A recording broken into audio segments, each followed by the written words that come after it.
Здравствуйте! В этом выпуске двухкоординатный кронштейн для аудиоколонки. Признаюсь, делал на скорую руку, но получилось здорово.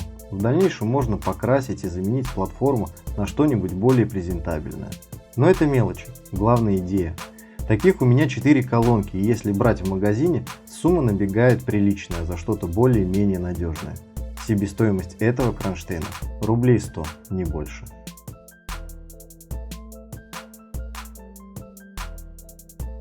Взял две пластины толщиной 7 мм, шириной 5 см. Другого железа не оказалось, но это и к лучшему, так как колонки довольно увесистые и при басах не будут прыгать. Другие размеры указывать не буду, так как они индивидуальны. Отсверлил отверстие и сварил две пластины между собой. Выпилил квадратную платформу из USB и закрепил по центру петлю. Собрал все детали на болт под барашек. Таким образом можно быстро и жестко фиксировать положение колонки.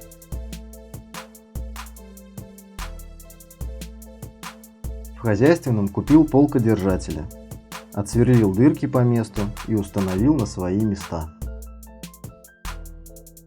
Угол наклона регулирую стальным дюбелем. Просто и функционально. Спасибо за внимание и до новых встреч на канале Хоббийность.